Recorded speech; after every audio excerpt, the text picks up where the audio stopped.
রাজ্যের অতি প্রাচীন এবং গুরুত্বপূর্ণ শহর হাওড়া শহরে নাগরিক পরিষেবা এবং উন্নয়ন নিয়ে একটি মিটিং করলাম। মূলত 1 দশকেরও বেশি সময় ধরে হাওড়া কর্পোরেশন ইনক্লুডিং বালি তার নির্বাচন না হওয়ার ফলে এখানে জনগণের নিত্যদিনের যে পরিষেবা ভীষণভাবে বিঘ্নিত হচ্ছিল। তার সাথে সাথে বিদায়ী সরকারের যে দৃষ্টিভঙ্গি ছিল, তাদের কাছে রেল ছিল শত্রু এবং হাওড়া সিটি রেলকে বাদ দিয়ে রেলের যে সিস্টেম আছে, রেলের যে আধিকারিকরা রয়েছে, রেলওয়ে অর্গানাইজেশন রয়েছে, তাকে বাদ দেওয়া হয় না। আমরা এখানে হাওড়া পুলিশ কমিশনারেট এলাকার 4 জন এমএলএ সহ আমাদের ডিস্ট্রিক্ট ম্যাজিস্ট্রেটের নেতৃত্বে সিভিল অ্যাডমিনিস্ট্রেশন ইনক্লুডিং এইচএমসি এবং Bally municipality, KMDA, Howrah improvement trust, HIT, ডিজিপির নেতৃত্বে সিপি সহ পুলিশ আধিকারিকরা এবং আমাদের জিএম 2 জন ছিলেন, ইস্টার্ন এবং সাউথ ইস্টার্ন, ডিআরএম ছিলেন, রেলওয়ে অথরিটি। আমরা ফুল কোঅর্ডিনেশন মিটিং করলাম। কর্পোরেশনের ক্ষেত্রে প্রায়োরিটি 1 পরিশ্রুত পর্যাপ্ত পানীয় জল, 2 ক্লিনিং, 3 নিকাশি ব্যবস্থা, 4 অন্যান্য নাগরিক পরিষেবাগুলোকে ইনক্লুডিং পার্ক থেকে শুরু করে স্বাস্থ্য কেন্দ্র থেকে শুরু করে পৌরসভা পরিচালিত এডুকেশন ইনস্টিটিউশন থেকে শুরু করে সেগুলোকে ঠিকঠাক করে করা। একটা কোঅর্ডিনেশন কমিটি হয়েছে, তাকে কোঅর্ডিনেট করবেন ডিস্ট্রিক্ট ম্যাজিস্ট্রেট আর তাকে মনিটরিং করবেন রাজ্যের মিউনিসিপ্যাল অ্যাফেয়ার্সের সেক্রেটারি মিস্টার কলিলা। আমরা রেলের পার্টি কি কি কাজ, আমাদের পার্টি কি কি কাজ, এর একটা লিস্ট আমরা করব। জেনারেল ম্যানেজাররা তাদের ইঞ্জিনিয়ারিং সেলকে নিয়েছিলেন, তাকে যুক্ত করে দিয়েছে।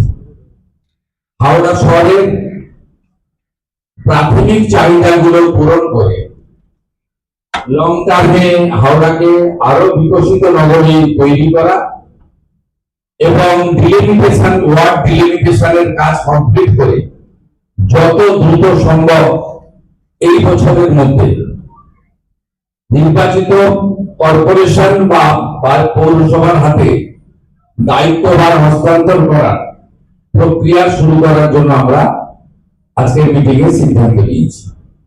মাননীয় 4 জন বিধায়ক তারা কর্পোরেশনকে, পুলিশকে, জিএম কে পরামর্শ দেবেন আর সেই পরামর্শ অনুযায়ী তারা কাজ করবে।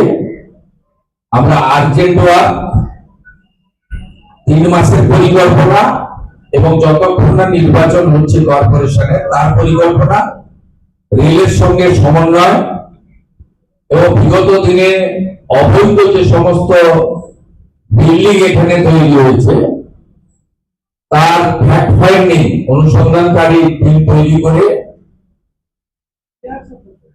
যতগুলো জলাশয় বুঝিয়ে দেওয়া হয়েছে তার বিকল্প জলাশয় তৈরি করার পরিকল্পনা থেকে শুরু করে আমাদের অন্যান্য যে সমস্ত নীতি বিরোধী দুর্নীতি সম্পর্কিত যে সমস্ত কাজ করেছেন কিছু বিল্ডার্সরা, সেই বিষয়ে আমরা আলোচনা করে তদন্ত করার ব্যবস্থা করেছি। রাজনৈতিক হিংসা এবং অন্যান্য আইন শৃঙ্খলা জনিত যা যা ঘটনা বিগত কয়েক বছরে ঘটেছে, ইনক্লুডিং মহিলাদের উপর অত্যাচার, পুলিশকে পরিষ্কার বলা হয়েছে নতুন করে এফআইআর করতে, এফআইআর নিতে, অ্যাকশন নিতে এবং বিশেষভাবে গতকাল থেকে অনুপ্রবেশকারীদেরকে কোর্টে না পাঠিয়ে বাংলাদেশ বর্ডারে বিএসএফ এর কাছে পাঠানোর যে আইন কালকে কার্যকর হয়েছে গতকাল পশ্চিমবঙ্গে, পুলিশ কমিশনারকে এবং আরপিএফ কে ডাইরেক্টলি বলে দেওয়া হয়েছে হাওড়া স্টেশন থেকে সিএ এর আওতায় পড়েন না এমন বাংলাদেশি অবৈধ অনুপ্রবেশকারী ধরা পড়লে কোর্টে পাঠাবেন না, তাকে ভালো করে খাওয়া দাওয়া করিয়ে সোজা গঙ্গা পেট্রোপল সীমান্তে নইলে বসিরহাটে বিওপির কাছে পৌঁছে যাওয়ার ব্যবস্থা করতে হবে।